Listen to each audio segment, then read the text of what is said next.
محترم المکرم حاضرین مجلس، السلام علیکم ورحمۃ اللہ وبرکاتہ۔ اللہ تبارک و تعالیٰ کا بے انتہا احسان، کرم اور فضل کہ جس اللہ نے ہم سب کو اس وقت اس پاک گھر میں آنے کی توفیق نصیب فرمائی اور مزید قبل نماز ہم سب کو کچھ دیر دین کی غور و فکر کرنے کی توفیق نصیب فرمائی۔ اللہ رب العزت ہم سب کا یہاں پر بیٹھنا اپنی بارگاہ میں بے حد قبول اور منظور فرمائے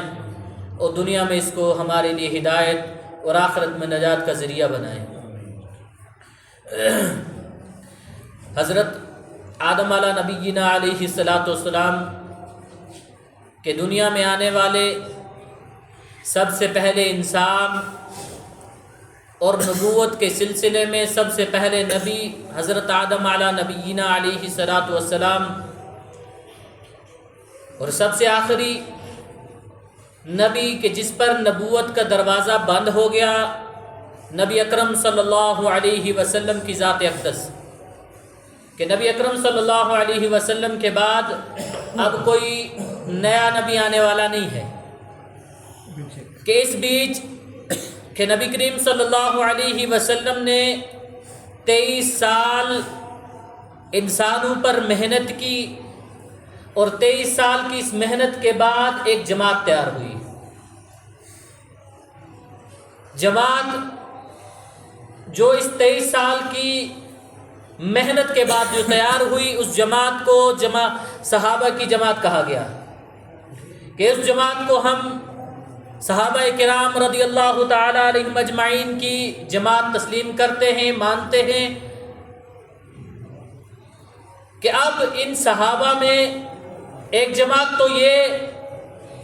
کہ جو نبی کریم صلی اللہ علیہ وسلم کی باہر کی زندگی، سفر ہو، ہجر ہو، اس کے بعد باہر کے جو معاملات ہیں، لوگوں کے ساتھ کس طرح برتاؤ کرنا، کس طرح خدمت دین کی دعوت دینا، کس طرح اس دعوت پر تکلیفیں برداشت کرنا، کہ اس جماعت میں سے ایک طبقہ، ایک جماعت ایسی جنہوں نے ہم تک یہ چیزیں پہنچائی جو نبی اکرم صلی اللہ علیہ وسلم کی گھر سے باہر کی جتنی زندگی تھی، اور دوسری جماعت، اس جماعت میں دوسرا طبقہ ایک ایسا کہ جس نے ہم تک نبی کریم صلی اللہ علیہ وسلم کی وہ تعلیمات پہنچائی جو تعلیمات یا جو زندگی نبی اکرم صلی اللہ علیہ وسلم نے گھر میں گزاری، بچوں کے ساتھ کس طرح کے معاملات، ازواج مطہرات کے ساتھ کس طرح کے معاملات، یہ جو تعلیمات ہے، یہ ساری کی ساری تعلیمات ہم تک پہنچانے والی جو جماعت ہے، جو طبقہ ہے، اس کو اہل بیت کہا گیا۔ ایک ہے صحابہ کی جماعت جنہوں نے نبی کریم صلی اللہ علیہ وسلم کی باہر کی زندگی ہم تک پہنچائی، اور دوسری جو گھر کی زندگی ہے، دن رات کی جو زندگی ہے، وہ ہم تک پہنچانے والے، اور نبی اکرم صلی اللہ علیہ وسلم کے گھر کے معاملات ہم تک پہنچانے والے وہ اہل بیت ہیں۔ یہ جو صحابہ کی یہ جو جماعت ہے، یہ ایک طبقہ ہے صحابہ کا، کہ اس میں کہ اللہ نے ان کو درجہ بدرجہ رکھا ہوا ہے فضیلتوں کے اعتبار سے، کہ فضیلتوں کے اعتبار سے سب سے پہلا جو درجہ ہے اولین، سابقون الاولین، کہ جنہوں نے ایمان لانے میں پہل کی یا سبقت اختیار کی، اس میں حضرت علی کرم اللہ وجہہ اور حضرت حدیجۃ الکبریٰ، اور فرمایا حضرت ابو بکر صدیق رضی اللہ تعالی عنہ، یہاں سے لے کر حضرت عمر فاروق رضی اللہ عنہ تک، اس تک جتنے بھی صحابہ ہیں، صحابیات ہیں، یہ سابقون الاولون، پہل کرنے والوں میں سے ہیں۔ اللہ نے ان کا درجہ بلند کر دیا۔ اس کے بعد فرمایا ایک اور دوسرا، اس جماعت میں دوسرے درجے پر فرمایا مہاجرین، کہ جن لوگوں نے ہجرت فرمائی، مدینہ کی طرف ہجرت فرمائی یا ملک حبشہ کی طرف ہجرت فرمائی ہے، فرمایا اب جو دوسرا درجہ ہے وہ ان لوگوں کا ہے۔ صحابہ میں یہ درجے بیان کیے گئے۔ تیسرے درجے پر کہ اللہ نے کن لوگوں کو فضیلت عطا فرمائی، انصار، کہ مدینہ سے جو لوگ ہجرت کر کے مکہ سے مدینہ ہجرت کر کے گئے ہیں، مدینہ والے جو ان ہجرت کرنے والوں کی جنہوں نے مدد و نصرت کی ہے، اپنے گھر ان کو رہنے کے لیے دیے، اپنے کھانوں میں ان کو شریک کیا، اپنے گھروں میں ان کو شریک کیا، اپنے کاروباروں میں اپنے شریک کیا، یہاں تک کہ اپنے ازواج کہ جن کو 2 بیویاں تھی، ایک کو طلاق کر کے ایک دوسرے مدینہ مکہ والے بھائی کو دے دی، اس کے نکاح میں دے دی۔ ہر معاملات میں مدینہ والوں نے ان مکہ والوں کا اکرام کیا، ان کی خدمتیں کی۔ فرمایا تیسرے درجے پر صحابہ میں جو تیسرا درجہ ہے وہ انصار کا ہے، مدد نصرت کرنے والے۔ پھر اس کے بعد اب صحابہ کے ایک اور درجہ ہے کہ سب سے پہلے درجے پر کہ بدر میں جن لوگوں نے حصہ لیا کہ ان کا سب سے پہلا درجہ۔ اس کے بعد دوسری لڑائی غزوہ احد ہوئی ہے، روایتوں میں آتا ہے کہ غزوہ احد میں جو شریک ہیں ان پر غزوہ بدر والوں کو اللہ نے فضیلت عطا فرمائی ہے۔ اسی طرح فضیلتیں درجہ بدرجہ چلتی رہی۔ اب پوری جماعت میں اللہ رب العزت نے 4 صحابہ کو فضیلت بخشی ہے۔ وہ کون سے ہیں؟ حضرت ابو بکر صدیق رضی اللہ تعالیٰ عنہ، حضرت عمر فاروق رضی اللہ تعالیٰ عنہ، حضرت عثمان غنی رضی اللہ تعالیٰ عنہ، حضرت علی کرم اللہ وجہہ، کہ ان 4 صحابہ کو باقی سارے صحابہ پر اللہ رب العزت نے فضیلت عطا فرمائی، کہ جہاں پر کہ سارے کے سارے صحابہ اللہ نے ساروں کو فضیلت عطا فرمائی ہے، مگر سب صحابہ پر ان 4 کو فضیلت عطا فرمائی، اور ان 4 میں حضرت ابو بکر صدیق رضی اللہ عنہ اکیلے ہیں جن کو سب پر فضیلت حاصل ہے۔ یہ صحابہ کا تعارف ہے۔ اسی طرح اہل بیت کہ نبی کریم صلی اللہ علیہ وسلم کے گھر والے، خاندان والے، اور نبی صلی اللہ علیہ وسلم کے اہل و عیال جن کو اہل بیت کہا گیا، کہ ان میں بھی قسمیں ہیں۔ جس طرح صحابہ کی قسمیں اور صحابہ میں درجے بدرجے کہ اللہ نے ایک کو دوسرے پر فضیلت دی، دوسرے کو تیسرے پر فضیلت دی، کہ اہل بیت میں بھی اللہ نے درجے بتا دیے۔ ایک کہ نسبی اہل بیت، روایتوں میں آتا ہے کہ نسلی جو اہل بیت ہیں نسبی، کہ اس میں حضرت نبی اکرم صلی اللہ علیہ وسلم نے 5 قبیلوں کا ذکر فرمایا ہے کہ یہ 5 قبیلے میرے اہل بیت ہیں۔ ان 5 قبیلوں میں آل عباس، آل علی رضی اللہ تعالیٰ عنہ، آل عقیل رضی اللہ عنہ، آل جعفر سیدنا جعفر طیار رضی اللہ تعالیٰ عنہ، اور آل حارث، کہ نبی کریم صلی اللہ علیہ وسلم نے فرمایا کہ یہ 5 جو قبیلے گن کر بتائے کہ یہ بھی میرے اہل بیت ہیں۔ جس طرح حضرت علی کرم اللہ وجہہ کے گھر والے، ان کی اولاد پر صدقہ زکوٰۃ حرام، اسی طرح حضرت عباس رضی اللہ عنہ کی جو اولاد ہے، ان کے جو نسل ہے، اس پر بھی اسی طرح جس طرح اہل بیت پر صدقہ حرام زکوٰۃ حرام، ان پر بھی حرام قرار دی گئی۔ اور اسی طرح حضرت عقیل رضی اللہ عنہ کے گھر والے، ان کے اولاد، ان کی نسل، کہ اس پر بھی صدقہ بھی حرام زکوٰۃ بھی حرام،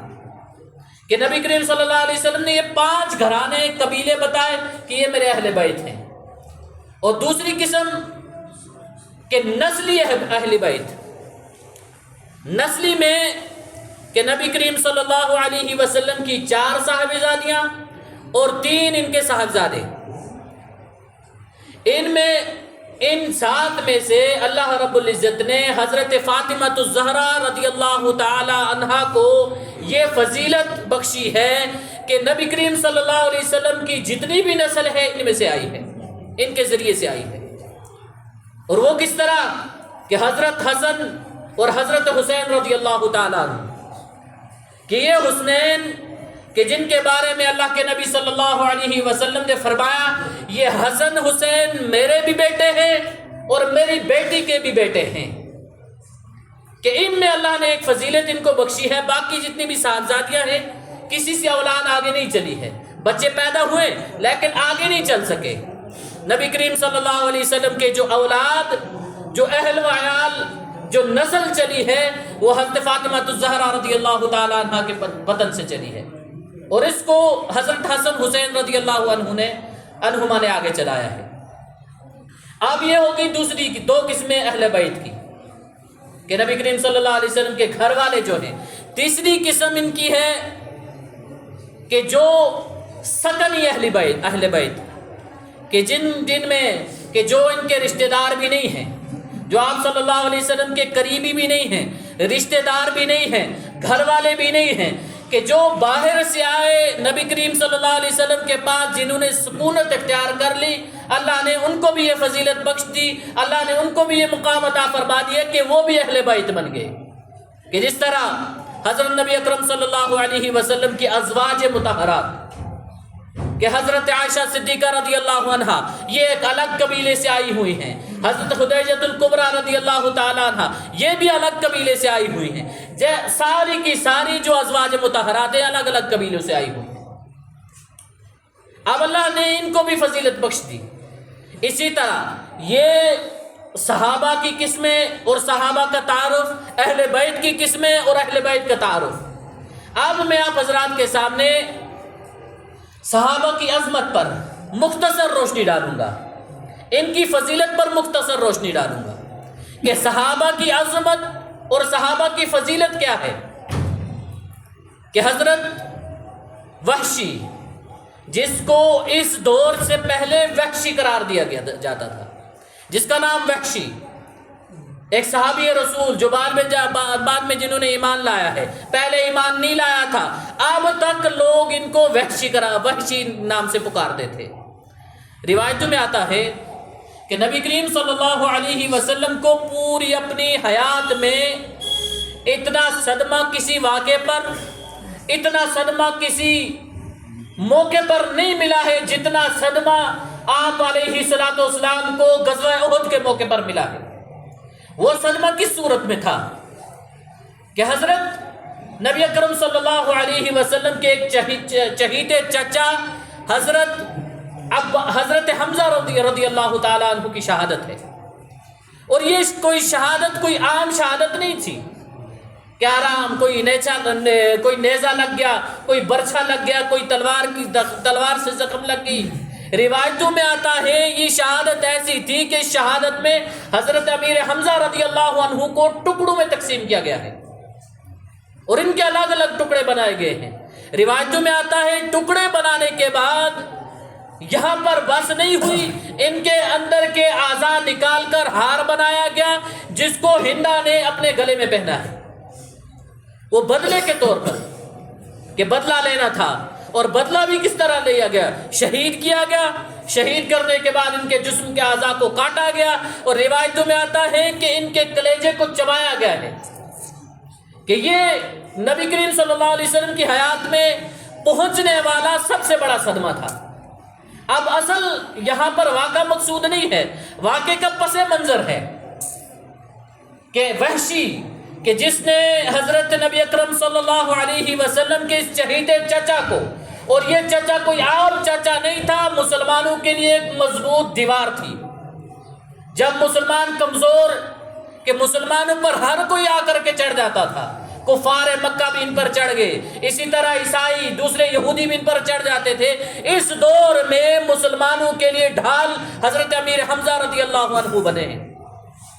کہ مسلمانوں کو بھی ایک بہت بڑا صدمہ اس موقع پر تھا۔ یہ وحشی جس نے حضرت نبی اکرم صلی اللہ علیہ وسلم کے چچا کو شہید کیا، روایتوں میں آتا ہے کہ اس نے جب اسلام قبول کیا، آپ علیہ الصلوۃ والسلام کے ہاتھ مبارک پر آ کر کے ایمان قبول کیا، اسلام قبول کیا، اللہ کے نبی صلی اللہ علیہ وسلم نے اس وحشی سے فرمایا تھا کہ تیرا ایمان لانا قبول ہے، تیرا اسلام قبول ہے، مگر ایک کام دھیان میں رکھنا، ایک کام کرنا کہ دوبارہ آنکھوں کے سامنے نہیں آنا، کہ تو اگر میری آنکھوں کے سامنے آئے گا مجھے اپنا چچا یاد آ جائے گا اور چچا کی شہادت یاد آ جائے گی، ایسا ہو سکتا ہے، ممکن ہے کہ میری زبان سے تیرے حق میں کوئی الفاظ نکل جائے اور تیرے حق میں وہ اچھا نہ رہے۔ روایتوں میں آتا ہے یہ کوئی کسی مسلمان کے لیے اور نبی اکرم صلی اللہ علیہ وسلم کے دور میں اس کے لیے بھی کوئی آسان بات نہیں ہے کہ میں ایمان قبول کر رہا ہوں، اسلام قبول کر رہا ہوں، کلمے کی دعوت پر لبیک کہہ رہا ہوں، اور حکم ہے یہ ہے کہ میں آپ کے بعد نبی کو دیکھ بھی نہیں سکتا، مگر اس قربانی کو بھی قبول کر لیا روایتوں میں۔ اب اس چیز کا پس منظر کیا ہے کہ یہ وحشی اب تک ابھی وحشی ہے، یہاں پر اللہ نے ان کو فضیلت عطا فرما دی، اب یہ حضرت وحشی رضی اللہ عنہ بن گئے ایمان لانے کے بعد۔ آپ مفسرین لکھتے ہیں صحابہ کا جو مقام ہے، جو صحابہ کی فضیلت ہے، کہ یہ وحشی جس کے ہاتھوں سے کہ نبی اکرم صلی اللہ علیہ وسلم کو تکلیف پہنچی ہے، جس کے کارنامے سے نبی اکرم صلی اللہ علیہ وسلم کو اور مسلمانوں کو تکلیف پہنچی ہے، یہ اب ایمان لا چکا ہے۔ اسلام قبول کرنے کے بعد اس کا جو مقام ہے اللہ نے اتنا بڑھا دیا کہ کوئی اس کے بعد والا، صحابہ کے بعد والا کوئی ولی، کوئی کتب، کوئی ابدال اس کے پاؤں کے دھول کے برابر بھی نہیں پہنچ سکتا۔ کارنامہ اتنا خطرناک اور کام اس سے اتنا بڑا۔ اب اسلام لانے کے بعد جب یہ صحابی بن گیا، کہ صحابی بننے کے بعد اللہ نے مقام اتنا بڑا عطا کر دیا کہ اس کے پاؤں کی دھول کے برابر اس کے برابر کوئی مقام کو نہیں پہنچ سکتا، چاہے وہ وقت کا ولی ہو، وقت کا کتب ہو، وقت کا ابدال ہو۔ یہ صحابہ کی فضیلت ہے۔ حضرت ابو سعید خدری رضی اللہ عنہ راوی ہیں، فرماتے ہیں کہ اللہ کے نبی صلی اللہ علیہ وسلم نے فرمایا صحابہ کو گالی مت دو، کہ تم میں سے کوئی شخص جو غیر صحابی ہو، فرمایا اللہ کے نبی صلی اللہ علیہ وسلم نے کہ احد پہاڑ کے برابر وہ سونا اللہ کی راہ میں خرچ کرے۔ احد کے پہاڑ کے برابر سونا، یہ کوئی معمولی بات بھی نہیں ہے، یہ 15 کلومیٹر پر یہ احد پہاڑ پھیلا ہوا ہے، اتنی مقدار میں کوئی سونا خرچ کرنا ممکن بھی نہیں ہے، اگر کوئی کر بھی دے، فرمایا اللہ کے نبی صلی اللہ علیہ وسلم نے کہ کوئی غیر صحابی اتنا سونا اللہ کے راہ میں خرچ کرے، مگر اس کے باوجود وہ صحابی ایک صحابی ہے جس نے ایک مد گندم جو اللہ کے راستے میں خرچ کیا ہے، اس صحابی کے اجر کو یہ احد پہاڑ کے سامنے برابر صدقہ کرنے والا اس کے اجر کو نہیں پہنچ سکتا۔ صحابی کا اتنا بڑا اجر کہ ایک مد تقریباً 3 کلو جو یا 3 کلو گندم اللہ کے راستے میں اگر کوئی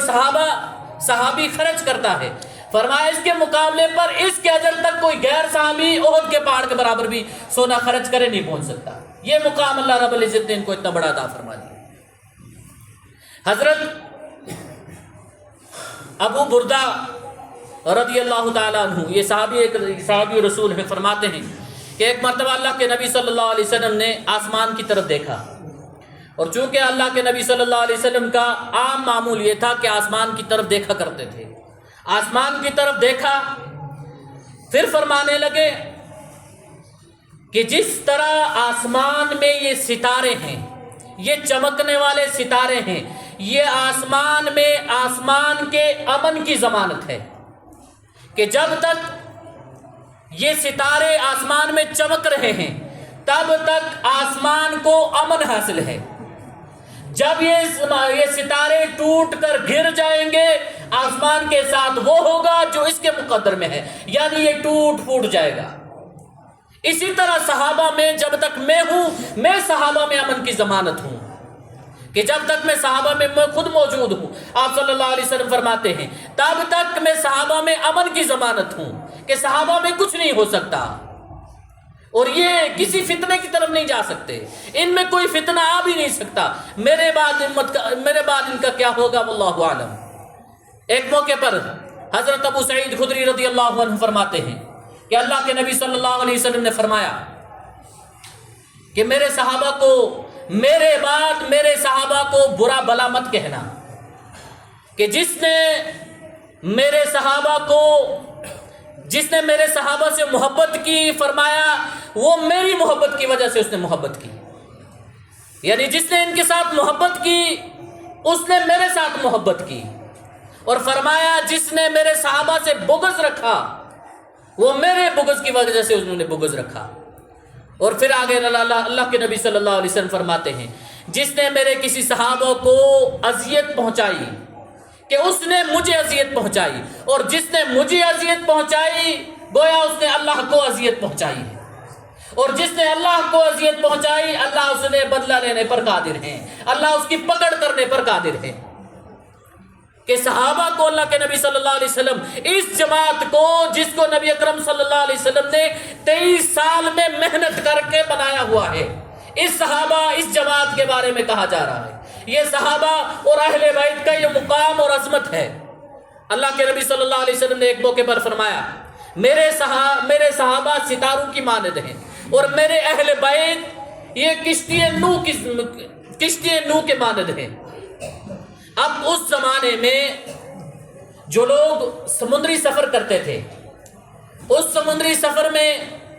ان کے پاس جو نیویگیشن سسٹم آج کے اعتبار سے کہ نیویگیشن سسٹم چلتا ہے، میپ ہوتے ہیں، اسی طرح رستوں میں نشانات بنے ہوئے ہیں، جی پی ایس لگے ہوئے تھے ہر گاڑی میں، آج ہر انسان کے پاس اپنے جیب میں جی پی ایس لگا ہوا ہے کہ وہ اپنے منزل مقصود تک بآسانی پہنچ جاتا ہے۔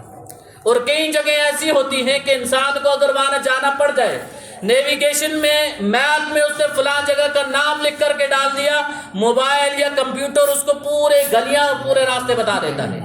کہاں سے کدھر سے تجھے پہنچنا ہے۔ اب اس زمانے میں یہ نیویگیشن سسٹم نہیں تھا۔ جو لوگ سمندری سفر کرتے کشتی میں بیٹھ کر کے وہ ستاروں کو دیکھ کر کے اپنے راستے چنتے تھے، ستاروں کو دیکھتے یہ فلاں ستارہ فلاں جانب ہے، یا اس کا قد اتنا ہے، یا اس جانب یہ ہے، اس کا مطلب ہے ہمیں اس طرف جانا ہے۔ یہ ستارہ فلاں جانب ہے، اس کا مطلب ہے ہمیں فلاں طرف جانا ہے۔ شمال کی طرف جانا ہوتا ستاروں کو دیکھتے، جنوب کی طرف جانا ہوتا ستاروں کو دیکھتے۔ مطلب یہ کہ ان کے پاس اس وقت جو نیویگیشن سسٹم تھا وہ ستارے تھے۔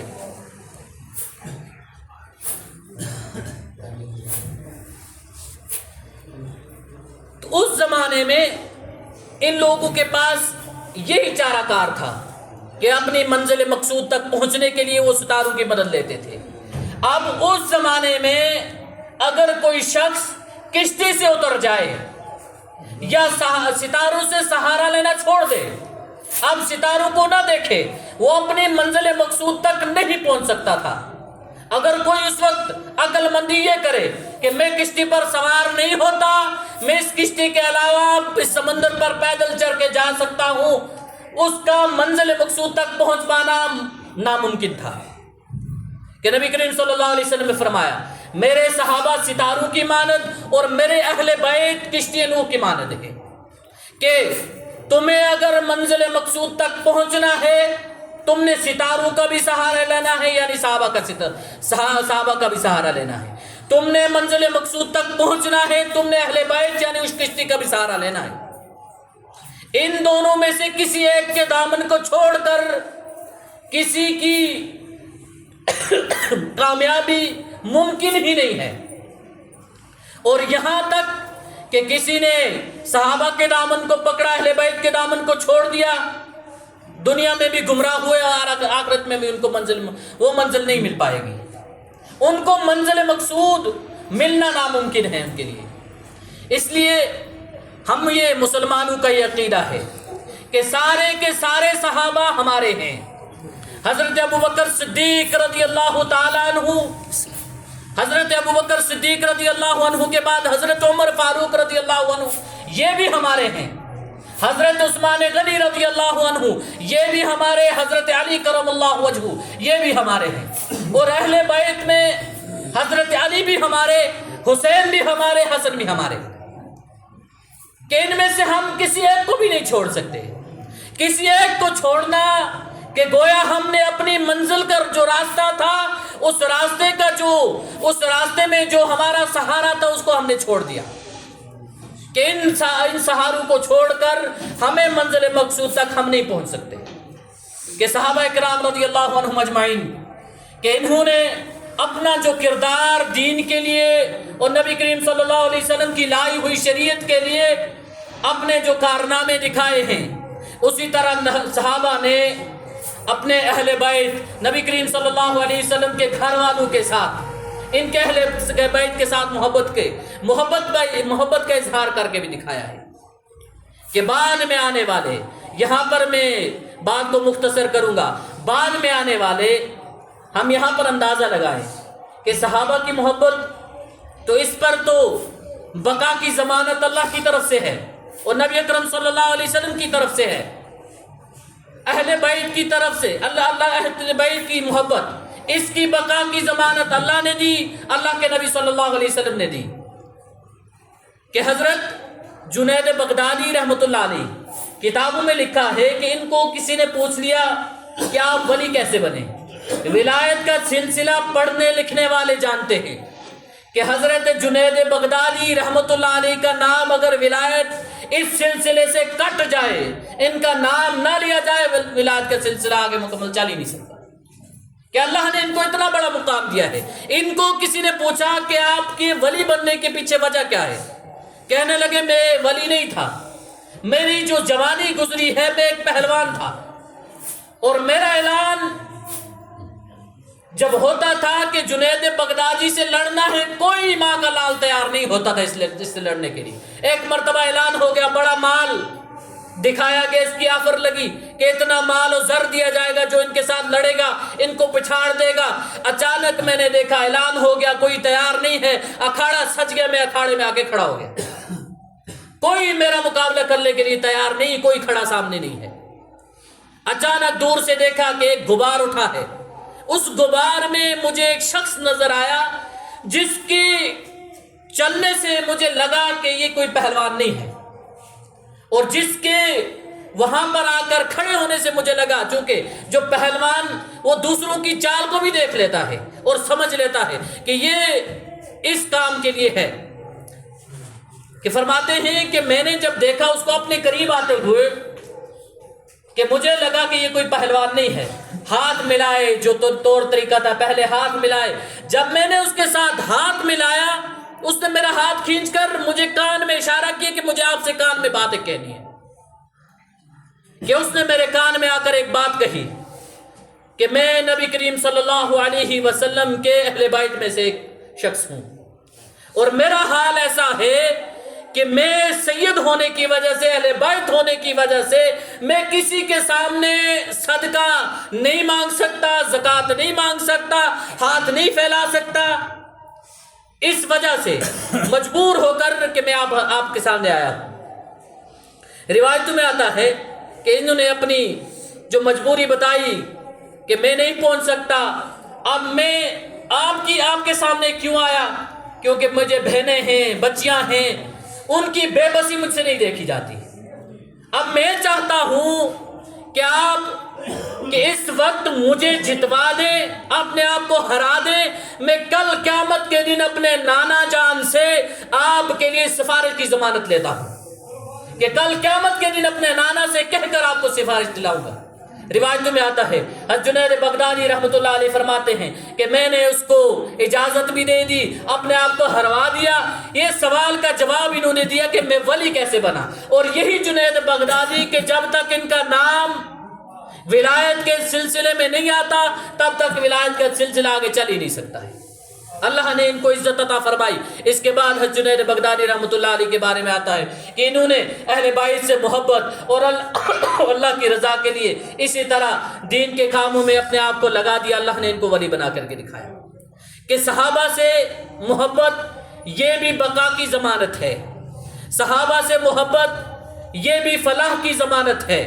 اور اہل بیت سے محبت یہ بقا اور فلاح کی ضمانت ہے۔ صحابہ سارے کے سارے ہمارے ہیں، حضرت نبی اکرم صلی اللہ علیہ وسلم کے گھرانے والے سارے کے سارے ہمارے ہیں۔ ہم نے دونوں کشتیوں میں دونوں کے دامن کو مضبوطی سے پکڑنا ہے، تب جا کر ہم یہ کہہ سکتے ہیں ہم کل قیامت کے دن دونوں کا سامنا کر سکیں گے۔ اللہ رب العزت سننے سے زیادہ عمل کرنے کی توفیق نصیب فرمائے۔ ایک ضروری مختصر سا اعلان کرنا ہے، مسجد کا تعمیری کام انشاءاللہ کل سے شروع ہوگا، اس کو پہلے